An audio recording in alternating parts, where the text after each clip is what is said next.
रूस और यूक्रेन के बीच चल रही जंग में फंसे जिले के 4 छात्र छात्राओं में से एक दीक्षा अपने घर पहुंच चुकी हैं। यूक्रेन के इवानो शहर से लेकर बुखारेस्ट में हवाई जहाज पकड़ने तक उनका सफर इतना भयावह था कि वे शायद ताउम्र से भूल पाएंगे। वे कहती हैं इसे चाह कर भी भूलना आसान नहीं होगा। जिले के कादीपुर मंगरावा निवासी पूर्व ब्लॉक प्रमुख राजमणि वर्मा की पुत्री दीक्षा इवानो के नेशनल मेडिकल यूनिवर्सिटी में 10वीं सेमेस्टर की पढ़ाई कर रही हैं। दीक्षा ने बताया कि जंग शुरू होने के बाद हम लोग अपने हॉस्टल में थे। भारतीय दूतावास ने पहले एडवाइजरी जारी कर रखी थी कि जो जहां है वहीं रहे, बॉर्डर की तरफ जाने की कोशिश न करें। एक सुबह करीब 4 बजे अचानक भयानक आवाज के बाद नींद खुली। लगातार हो रहे तेज धमाकों से सारे बच्चे सहमे हुए थे।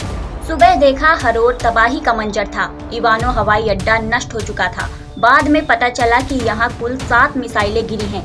उसके बाद बच्चों ने तय कर लिया कि अब यहाँ नहीं रुकेंगे। हम सब ने एक टैक्सी की और रोमानिया के लिए निकल पड़े। बॉर्डर का 25 मीटर रास्ता पार करने में हमें 12 घंटे लग गए।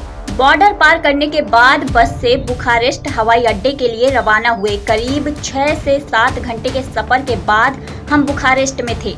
बुखारेस्ट में हमें 7 घंटे इंतजार के बाद फ्लाइट मिली। जब हम एयर इंडिया के विमान में सवार हुए तो जान में जान आई। जब एयर इंडिया का विमान अपने देश के धरती पर लैंड किया तो मानो पुनर्जीवन मिल गया। यूक्रेन की हालत वाकई बेहद भयावह है। मैं राजमणि वर्मा की पुत्री हूँ और मेरा घर है मगरामा, कादीपुर, सुल्तानपुर। जैसे कि आप लोगों को पता है कि यूक्रेन और रूस के बीच में जो हमले हो रहे हैं, तो मैं उसमें अपने सफ़र के बारे में बताना चाहूँगी कि मैं यूक्रेन जब मैं इवानो फ्रैंकोस नेशनल मेडिकल यूनिवर्सिटी की स्टूडेंट हूँ। तो मैं जब वहाँ पे 24 को जब एयरपोर्ट पे मिसाइल गिरी थी तो मॉर्निंग के 4:30 AM हो रहे थे, तो हम लोग उसकी डर की वजह से उठ गए। फिर उसके बाद हम लोग के अंदर जो दहशत पैदा हुई उसकी वजह से हम बहुत परेशान थे। फिर हम मतलब टैक्सी वगैरह बुक करने की कोशिश कर रहे थे बट नहीं हुई। फिर दूसरे दिन मॉर्निंग की हमें टैक्सी मिली, तो उसके बाद हम लोग एम्बेसी की एडवाइजरी थी कि हमें नहीं जाना है बॉर्डर पे, बट हम एम्बेसी के अगेंस्ट जाके टैक्सी बुक किए और फिर हम रोमानिया बॉर्डर की तरफ चले। फिर टैक्सी वाले ने हमें 10 किलोमीटर पहले उतार दिया। उसके बाद 10 किलोमीटर का सफ़र हम लोग पैदल तय किए।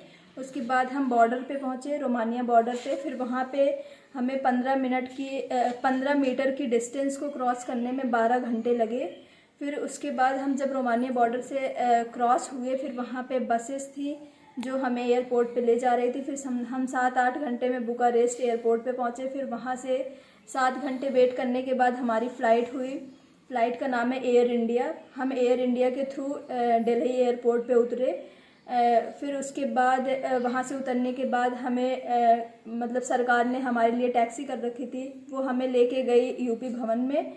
फिर यूपी भवन में नाश्ता वगैरह करा के इंटरव्यू लेके फिर वो हमारे घर के गेट तक छोड़ के गई टैक्सी। Now 44 न्यूज के लिए सुल्तानपुर से श्यामचंद्र श्रीवास्तव की रिपोर्ट। सुल्तानपुर और अमेठी की सबसे पहले और सबसे तेज